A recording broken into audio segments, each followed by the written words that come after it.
નોનસ્ટિકમાં સૌથી વધારે કઈ આઈટમ આવતી છે તો આપણે ત્યાંથી માગે ને એ બધા માગશે. રોટી તવા માગશે, ઢોસા તવા માગશે, બરાબર છે.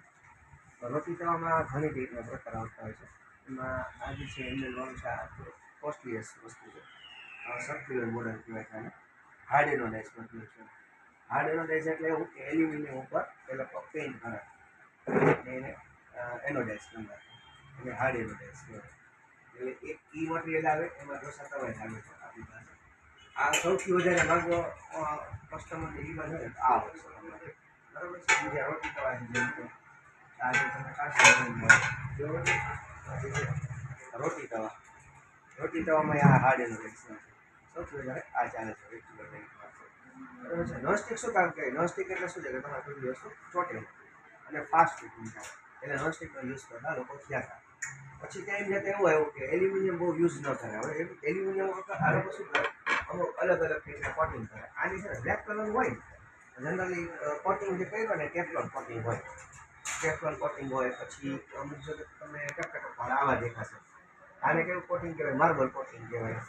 પછી વ્હાઇટ કલરનું કોટિંગ કરેલું હોય તો આપણે અત્યારે નથી સિરામિક કોટિંગ એને સિરામિક કોટિંગ બી કહી શકાય. પછી નવા હમણાં ટ્રામોન્ટીનામાં આવ્યા છે જેમ કે આ જે છે આ કયું કોટિંગ છે? સિરામિક કોટિંગ છે, બરાબર. કોટિંગ કરવાનું રીઝન શું કે એલ્યુમિનિયમ છે એ કુકિંગ તો ફાસ્ટ કરાવડાવી છે તમારે, પણ ફૂડ જે છે એ એમાં ઝેર બની જાય સીધે સીધું હોય. એની બધા કોટિંગ કરેલો તો શું થાય એ એની સરફેસને ટચ ન થાય. હવે સમય તમને કહું કે આ વિટ્રીફાઈડ ટાઇલ્સ છે. ઘણા લોકો પેલા જૂના જમાનામાં લાદી નાખવા આવતા, પછી ઘણા લોકો માટીનું કરતા. માટીનો ઘરમાં હોય તો માટી જ આવે સીધી. પછી હવે ઘણા ઘરમાં એવું માર્બલ કોટિંગ પોટાશ પણ નાખે, વ્હાઇટ કલરના આરસ પાણી નાખે. તેમ આવી રીતના શું છે કે આ મટીરિયલ છે એની ઉપર એ લોકો કોટિંગ કરે અલગ અલગ, બરાબર. આ સીધી ભાષામાં તમને સમજાવું છું. પછી હવે એમાં કેટલીક રીતના આવે છે કોટિંગમાં. તમે કીધું એક સર્ક્યુલર મોડલ છે, આ હાઈ એનોડાઇઝ બીજું પકડ્યું છે. પછી આ છે એ મેકેલાઇટ કર્યું છે, એ લોકોએ કોટિંગ કરેલું છે આ બાજુ યુઝ કર્યું છે. અને ફોર્જિંગ કરેલું બધા. ફોર્જિંગ એટલે શું ને ડાયકાસ્ટ એટલે શું? ડાયકાસ્ટ એટલે તમે છે ને બીજું એક બનાવેલું હોય એમાં અંદર છે ને જે બી હોય મટીરિયલ હોય લોખંડ છે તો લોખંડ પીગળા એમાં નાખે અને પછી એને સુકાવા દે. સુકાઈ જાય એટલે પછી શું થાય એ આકારમાં ગળી જાય. એને શું કહેવાય? કાસ્ટિંગ કહેવાય, બરાબર છે. એમાં કોઈ બી મેટલ હોઈ શકે, આયર્ન જોઈ શકે તો કાસ્ટ આયર્ન, બરાબર. આ એટલે એ આવે મટીરિયલ એ આપણે એમ કહે કે આ કાસ્ટ આયર્ન છે અને કાસ્ટિંગ કરી ડીબું એવું બનેલું છે ઓલરેડી. એમાં લોકો કેમિકલ રેડી છે. પછી આ ઉપર એમાં આ લોકોએ સ્પેશિયલ એવું કર્યું છે કાસ્ટ આયર્ન હોય ને આયર્ન શું પડે?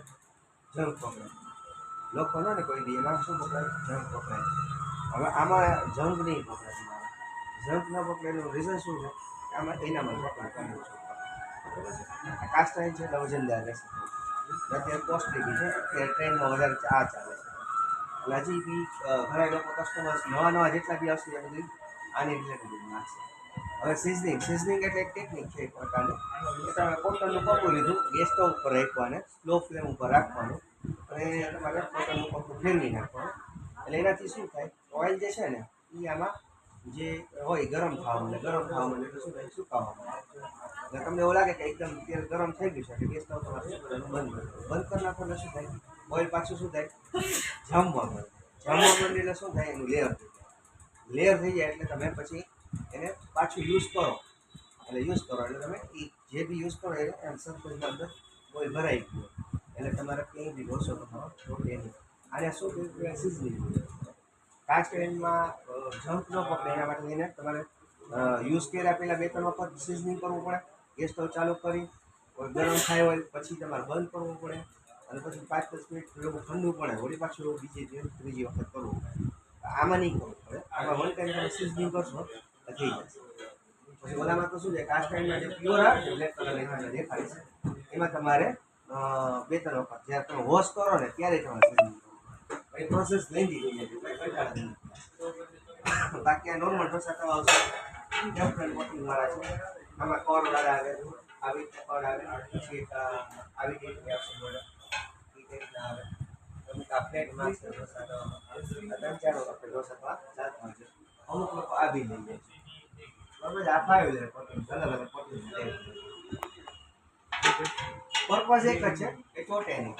પછી આ એક ઓછા કાઢો કાઢી પછી આને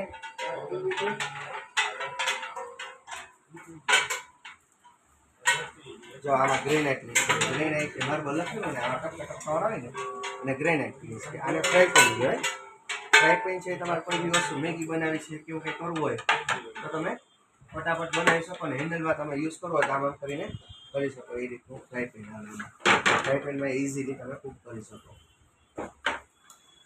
ભલે કે એક કે બે જણા છે તો ફ્રાય પેન વધારે સારું બને ચાઇનીઝમાં તમે જેટલા બી જોતા હશો ને જે બનાવવાવાળા હોય એક પ્લેટ બનાવી છે તો આમાં નાખતા જાય બધી વસ્તુ ફટાફટ વસ્તુ બની જાય અને હેન્ડલ આપેલું એટલે એને સાણસીનો ઉપયોગ ન કરવો પડે આ છે એ છે ઢોસા તવા છે આ કોરોન બ્રાન્ડના છે હવે આમાં એ લોકોએ શું કીધું છે લેટેસ્ટ ટેકનોલોજી નથી આવ્યા છે ટ્રાઇપ લાઈન આપી છે ટ્રાઇપ લાઈન શું કહેવાય તમને પહેલાં સમજાવી દો ટ્રાઇપ લાઈન છે ને 3 લેયર આવે 3 લેયર એટલે એવી રીતની વસ્તુ કે સ્ટીલ એલ્યુમિનિયમ ને સ્ટીલ જો તમને આમાં કરે છે ને દેખાય છે બી ખરા સ્ટીલ એલ્યુમિનિયમ ને સ્ટીલ એની આમાં પ્લેટ આવે ત્રણ નીચેની સાઈડમાં જે આઉટર સાઈડમાં છે ને સ્ટીલ છે આ ઉપરની સાઈડમાં છે શું છે સ્ટીલ છે ને વચ્ચે એલ્યુમિનિયમ એટલે આખી સીટ હોય પછી એને આમ ઉપરથી પ્રેસ કરે એટલે આ તપેલું બની જાય ઓકે આવું કરવાનું કારણ શું ખબર છે હા જો આ લાવો સર આમાં કોલ આવે પછી તમને કોલ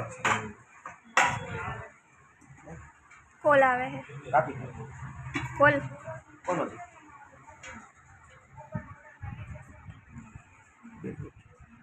વિડીયો બંધ નથી ગયો ના